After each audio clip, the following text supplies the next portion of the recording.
Hi everyone, इस video में आप सब जानेंगे कि जिस फॉर्म का इंतजार लाखों युवाओं को होता है वो फॉर्म आखिर आ गया।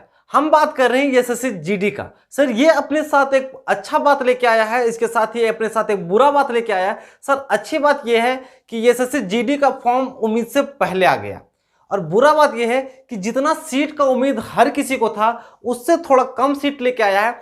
इसका मतलब यह है कि आप जितना मेहनत पहले करते थे अब आपको दुगुना मेहनत करना पड़ेगा। अगर आपको एसएससी जीडी में जाना है तो आपको पहले से ज्यादा मेहनत करना पड़ेगा। इस वीडियो में आप एसएससी जीडी के बारे में पूरा विस्तार जानेंगे, इसलिए आप इस वीडियो के शुरुआत से लेकर अंत तक बने रहें। यह वीडियो आपके लिए अवश्य ही लाभदायक होगा। चलिए इस वीडियो में लोग जानते हैं एसएससी जीडी का पूरा नोटिफिकेशन। आप इस वीडियो में शुरू से लेकर अंत तक अवश्य बने रहे। सर सबसे पहले यदि बात कीजिएगा एसएससी जीडी का, तो ये जो फॉर्म स्टार्ट होगा वो आपका स्टार्ट होगा 27 तारीख से। 27/10/2022 यानी 27 अक्टूबर 2022 से आपका फॉर्म स्टार्ट हो गया है। आप इस फॉर्म को ऑनलाइन कर सकते हैं। बात रहा कि ये लास्ट डेट कब तक है, तो इस फॉर्म को भरने का लास्ट डेट है 30/11/2022। 30 नवंबर 2022 तक इस फॉर्म को भरने का लास्ट डेट है। आप यहाँ पे पहले नोटिस कर लीजिए कि आप कभी भी लास्ट डेट पे मत निर्भर रहिए, क्योंकि लास्ट के 5 दिन पहले से क्या होता है, सर्वर काफी डाउन चलने लगता है। तो आपको कोशिश कर ही लेना है कि ये फॉर्म कम से कम आप 20 नवंबर तक भर ले। आप लास्ट डेट 30 नवंबर को ना देखें, आप अपने दिमाग में ये सेट कर लें कि एसएससी जीडी का जो लास्ट डेट है वो 20 नवंबर है। आपको किसी भी हाल में 20 नवंबर तक फॉर्म भर लेना है, क्योंकि अगर आप लेट कीजिएगा तो अगर हो सके लास्ट में सर्वर डाउन चला तो आप ये फॉर्म को भर नहीं पाइएगा। उसके बाद यहाँ रहा चलान की बात, तो आपको चलान करना है 30 नवंबर तक। लास्ट पेमेंट भी आपको 30 नवंबर तक कर लेना है। बाकी बात ये कुछ भी नहीं है, आप फॉर्म भर लीजिएगा तो आप 100 रुपये का, अगर आप जनरल और ओबीसी लड़के हैं तो आप 100 रुपये का ऑनलाइन चलान कटवा लीजिएगा। बाकी बात अन्य कास्टों के लिए ये फीस माफ होता है, इसलिए चलान से कोई ज्यादा मतलब नहीं है। सबसे ज्यादा इंपॉर्टेंट है exam of schedule date. Sir exam का डेट यहाँ पे बताया गया जनवरी 2023, लेकिन अब मान के चलिए ये शेड्यूल किया गया है, ये कंफर्म डेट नहीं है जनवरी 2023। आपका एग्जाम फरवरी में हो या आपका एग्जाम मार्च में हो, पर आपको तैयार रहना है। ये मान के चलना है कि आपका एग्जाम जनवरी में होगा, लेकिन हो सकता है कि एग्जाम फरवरी और मार्च जा सकता है। ये शेड्यूल किया गया। यहां से जो जानकारी निकल के आई, आपका जो फॉर्म अप्लाई होगा वो 27 अक्टूबर से स्टार्ट होगा। आपका लास्ट डेट है फॉर्म अप्लाई का वो 30 नवंबर तक है। आप 30 नवंबर तक अपना चालान कर लीजिएगा। आप ऑनलाइन चालान ही कीजिएगा, ऑफलाइन चालान के झंझट में मत रहिएगा। आपका एग्जाम जो शेड्यूल किया गया है वो जनवरी 2023 में किया गया है, पर यह डेट आगे जा सकता है। अगर आपका तैयारी नहीं है तो आप अपनी तैयारी में लग जाइए। हो सकता है ये भले यहाँ पे बोला गया कि जनवरी 2023 में आपका एग्जाम होगा, लेकिन ये एग्जाम का डेट 1 महीना 2 महीना आगे जा सकता है। यहां तक ये पहला पेज था। इसके साथ ही आपको पता होना चाहिए कि एग्जाम सिर्फ ऑनलाइन मोड पे होगा, मतलब आपको कंप्यूटर में बैठ के एग्जाम देना पड़ेगा। इस एग्जाम का जो पैटर्न होगा वो सिर्फ हिंदी और इंग्लिश में आपको दिया जाएगा, इसके साथ दूसरे भाषा में कुछ भी नहीं होगा। इसके साथ ही आपकी बात किया जाए, आप आगे आइएगा तो पता चलेगा ये जो जॉब है वो लेवल 3 का जॉब है। और अगर पेमेंट की बात कीजिएगा तो इस जॉब में आपको 18,000, कम से कम 18,000 से लेकर अधिकतम से अधिकतम 56,900 तक का आपको पेमेंट मिलेगा। सर पेमेंट की बात बाद में कीजिएगा, इसके बारे में बाद में सोचिएगा। सबसे पहले आपको ये सोचना है कि एग्जाम निकालना कैसे है। इसके साथ ही आपको ये भी जानना है कि एग्जाम में कौन कौन से पोस्ट है और उन पोस्टों में कितने कितने वैकेंसी है। अगर वैकेंसी की बात करें तो वैकेंसी में देखिए, एक तरफ मेल है, दूसरी तरफ फीमेल है। आप मेल है तो आप अपनी तरफ देखिएगा, फीमेल है तो आप अपनी तरफ देखिएगा। मेल में देखिए सबसे पहले BSF border security force, SC के लिए यहाँ पे बीएसएफ में 1405 पोस्ट है लड़कों के लिए, एसटी के लिए 917 पोस्ट है, ओबीसी के लिए 1980 पोस्ट है, ईडब्ल्यूएस के लिए 887 पोस्ट है, और यूआर मतलब अनरिजर्व मतलब जो जनरल है इनके लिए 3733 पोस्ट है, और टोटल मिला के 8,922 पोस्ट है। बीएसएफ में टोटल 8,922 पोस्ट है।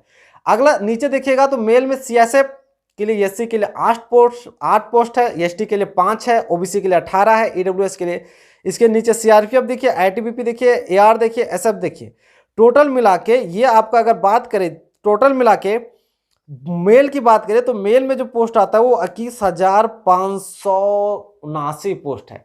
सर मेल के लिए मात्र 21,000 पोस्ट ही इस बार जीडी में आया है, और यही मेल के लिए सबसे बुरी बात है।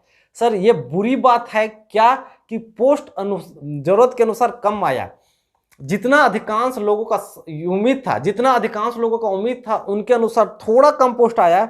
मात्र मेल के लिए 21,589 पोस्ट ही आया है। अगर इधर आप फीमेल की देखिए तो फीमेल में हर किसी का उसी तरीके से है। फीमेल एसएससी जीडी में लगे हुए हैं, या फिर जिन फीमेल या जिन महिलाओं या जिन लड़कियों का सपना एसएससी जीडी में जाना है उनके लिए एक अच्छा मौका है। सर इससे ज्यादा अच्छा मौका लड़कियों के लिए नहीं आने वाला है। लड़कियां अगर आप लड़कियां हैं तो आप अपनी तैयारी को थोड़ा बूस्ट करें, अपनी तैयारी को थोड़ा जोड़ दें। आप एसएससी जीडी में एक पोस्ट अवश्य ले जाइएगा। वही बात करें लड़कों का तो सर आप अपनी तैयारी को जिस हिसाब से करते थे आपको अपना तैयारी का स्टैमिना बढ़ाना पड़ेगा। आपको अपनी तैयारी 2 गुना 3 गुना लेके जाना पड़ेगा, क्योंकि सीट काफी कम है। हाँ लेकिन ये बात भी है कि ये इतना कम भी नहीं है। 21,000 बहुत ज्यादा सीट होता है। ये सीट में अगर आपको सिलेक्शन चाहिए तो आपको अपनी तैयारी को ज्यादा अच्छे लेवल पे लेके जाना पड़ेगा। आपको अपनी तैयारी मजबूत करनी पड़ेगी है। वैकेंसी की बात करें जाए उसके बाद देखें नीचे अगर आप आइएगा उसके बाद अगला जो सबसे इंपॉर्टेंट है वो age limit. Sir age limit क्या है? ये बोला गया है कि कैंडिडेट जो अप्लाई करेंगे उसका कम से कम उम्र 18 साल होना चाहिए और ज़्यादा से ज़्यादा उम्र 23 साल होना चाहिए। और ये एज जो काउंट किया जाएगा 1/1/2023, 1 जनवरी 2023 तक किसी भी कैंडिडेट का उम्र कम से कम 18 साल हो जाना चाहिए। अगर आपका उम्र 1 जनवरी 2023 तक 18 साल नहीं हुआ है कम से कम तो आप इस फॉर्म को नहीं भर पाइएगा। वहीं बात किया जाए कि 1 जनवरी 2023 तक आपका मैक्सिमम अधिकतम से अधिकतम उम्र 23 साल होना चाहिए। इसके साथ ही आपका 23 साल होगा, लेकिन क्या है कि यहाँ पे कुछ ना कुछ छूट मिलेगा, कुछ ना कुछ छूट मिलेगा। वो क्या छूट मिलेगा कि यदि आप एसटी है और एससी है तो आपको 5 साल का छूट मिलेगा। मतलब कि आपका उम्र अगर आप एससी कैटेगरी के हैं, एसटी कैटेगरी के हैं तो 1 जनवरी 2023 तक अगर आपका उम्र मैक्सिमम 28 साल तक है तो आप इस फॉर्म को भर सकते हैं। वहीं अगर आप ओबीसी है तो आपका उम्र मैक्सिमम 26 साल होना चाहिए 1 जनवरी 2023 तक। यदि आपका उम्र 1 जनवरी 2023 तक 26 साल से ज़्यादा हो गया तो आप इस फॉर्म को नहीं भर सकते हैं। वहीं एक्स सर्विसमैन के लिए भी 26 साल मैक्सिमम ईयर है। आप एक्स सर्विसमैन है तो आपका उम्र मैक्सिमम 26 साल होना चाहिए है। सर इसके साथ आप आगे आइएगा और अगर ये देखिए ये सब इंपॉर्टेंट आपके लिए, ये सब इंफॉर्मेशन आपके लिए ज़्यादा इंपॉर्टेंट नहीं है। इसके साथ ही एनसीसी का सर्टिफिकेट। सर जिसके पास एनसीसी ए का सर्टिफिकेट है, एनसीसी ए का सर्टिफिकेट है उसको नंबर में 2% का नंबर दिया जाएगा। 2% का नंबर मतलब उसको 2% जितना भी एग्जाम होगा आपका उसमें 2% एक्स्ट्रा नंबर आपको दिया जाएगा। आपके पास यदि बी कैटेगरी का सर्टिफिकेट है तो आपको 3% एक्स्ट्रा नंबर दिया जाएगा। और यदि आपको एनसीसी का सीट सर्टिफिकेट है तो आपको 5% नंबर एक्स्ट्रा दिया जाएगा। जब आप फॉर्म अप्लाई कीजिएगा तो वहां पे अवश्य दर्शाइएगा कि आपके पास एनसीसी का कौन सा सर्टिफिकेट है। इसके साथ ही जब जब आगे आइएगा तो आगे आने पे आपको बहुत सारे कुछ मिलेंगे, बहुत सारी चीज़ आपकी काम की है, बहुत सारी चीज़ आप इग्नोर भी कर दीजिएगा तो आपको कोई दिक्कत होने वाला नहीं है। फॉर्म जब अप्लाई कीजिएगा तो आपको जब सेंटर पूछा जाएगा तो आप अपना नियरेस्ट सेंटर चुन के आराम से क्या कीजिएगा, दीजिएगा। इस बार जो सबसे बड़ा बदलाव किया गया वो किया गया है एग्जाम के पैटर्न पे। एग्जाम का पैटर्न क्या है सर? एग्जाम का पैटर्न वही है। आपको पहले जिन जिन सब्जेक्ट का आप एग्जाम देते थे उन्हीं सब्जेक्ट का एग्जाम देना, लेकिन यहाँ पे नंबर ऑफ क्वेश्चन को थोड़ा घटा दिया गया। पहले एग्जाम में 100 सवाल आते थे 100 नंबर के और आपको दिया जाता था 1.5 घंटा। लेकिन अब क्या है कि 80 सवाल आएंगे 160 नंबर के, लेकिन आपको समय घटा के कर दिया गया है मात्र 1 घंटा। इसका मतलब है कि सर आपको 80 सवाल बनाने हैं सिर्फ और सिर्फ 1 घंटे में। यहाँ पे थोड़ा समय को थोड़ा कम किया गया है और 80 सवालों के लिए आपका टोटल जो नंबर होगा वो 160 नंबर का होगा। प्रत्येक सही सवाल के लिए आपको 2 नंबर दिए जाएंगे है और प्रत्येक एक गलत सवाल के लिए आधा नंबर काट लिया जाएगा। आप एक सवाल को सही कीजिएगा तो आपको 2 नंबर मिलेंगे। जहां आप एक सवाल को गलत किए आपका आधा नंबर 0.5 नंबर काट लिया जाएगा। अब देखिए सर फिर पहले ही के जैसा है।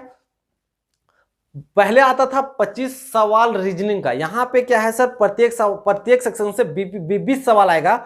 आपको 20 सवाल रीजनिंग के आएंगे, 20 सवाल जीएस के आएंगे, 20 सवाल मैथ के आएंगे और 20 सवाल आप या तो हिंदी का दीजिएगा या तो इंग्लिश का दीजिएगा, आपकी मर्जी है। आप हिंदी और इंग्लिश में किसी एक को चुन के आपको 20 सवाल देना है। 20 सवाल टोटल नंबर 180 है। नंबर अच्छा खासा लाना पड़ेगा क्योंकि इस बार सीट कम है और सीट कम है तो आपको नंबर अच्छा लाना पड़ेगा।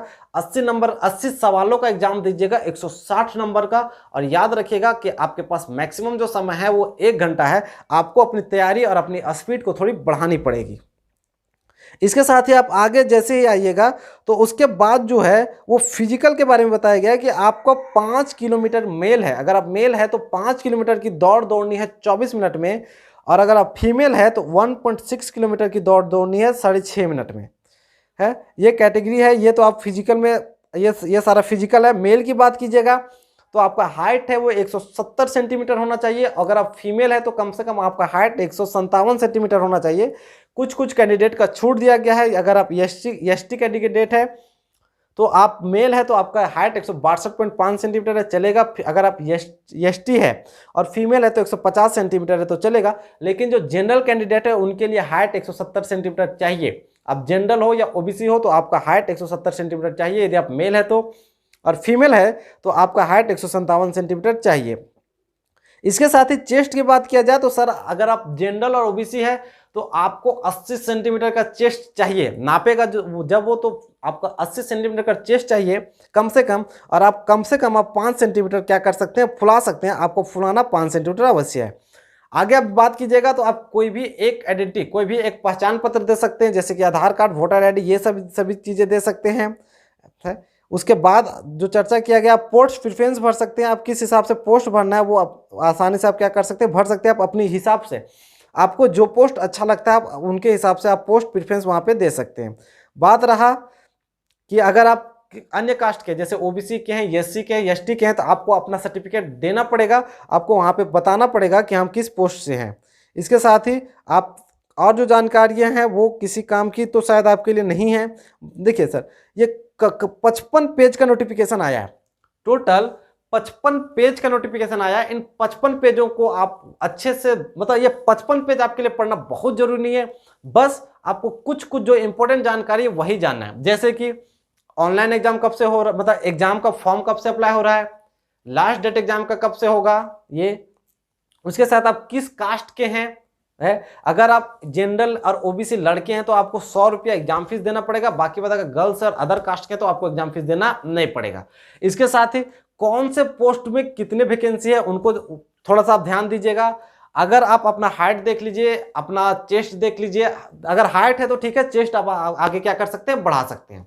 बस के साथ ही ऑनलाइन फॉर्म कैसे भरना है ये आपको आसानी से मिल जाएगा। आप चाहिए तो ऑनलाइन फॉर्म अपने कैफे में जाके भरवा सकते हैं, यदि आप अपने से भर सकते हैं तो वो भी काफ़ी है, कोई बहुत मुश्किल नहीं है ऑनलाइन फॉर्म खुद से भरना। नेक्स्ट वीडियो में हम ये बताएंगे कि आप एसएससी जीडी का ऑनलाइन फॉर्म अपने मोबाइल से कैसे भर सकते हैं और आप उस समय कौन कौन सी जानकारियां ध्यान में रख सकते हैं। उम्मीद है कि आपको ये छोटी सी वीडियो अवश्य समझ आई होगी। यदि आपको ये वीडियो समझ आया और अगर ये वीडियो आपको पसंद आया तो आप वीडियो को लाइक कीजिए। आप यदि हमारे चैनल में पहली बार आए हैं तो आप हमारे चैनल को सब्सक्राइब करना बिल्कुल भी ना भूलें। इसके साथ ही ये पढ़ाई वाली लाइव आपके लाइफ से संबंधित तमाम समस्याओं के लिए वीडियो हमेशा बनाती रहेगी। आपसे एक निवेदन है कि यदि आप एसएससी जीडी में जाना चाहते हैं और एसएससी जीडी का आपका सपना है जाने का, तो आप अपनी तैयारी को बूस्ट कीजिए। सर आप जितनी तैयारी कर रहे थे उतनी तैयारी से कुछ भी नहीं होगा, आपको अपनी तैयारी को नेक्स्ट लेवल तक लेके जाना है। आप अगर 6 घंटा पहले तैयारी करते थे तो आप अपनी तैयारी को 8 घंटा 10 घंटा करना है। आपको तैयारी कैसे करना है इसके लिए हमारे चैनल में वीडियो उपलब्ध है, आप चाहिए तो डिस्क्रिप्शन में उस वीडियो का लिंक है, आप उस वीडियो को जाके देख सकते हैं। इसके साथ ही आपको किसी भी तरह का कोई भी समस्या चाहिए तो आप हमारे इस नंबर पर कांटेक्ट करके आप हमसे संपर्क कर सकते हैं। चलिए मिलेंगे नेक्स्ट वीडियो में, तब तक के लिए जय हिंद, गुड बाय, वंदे मातरम।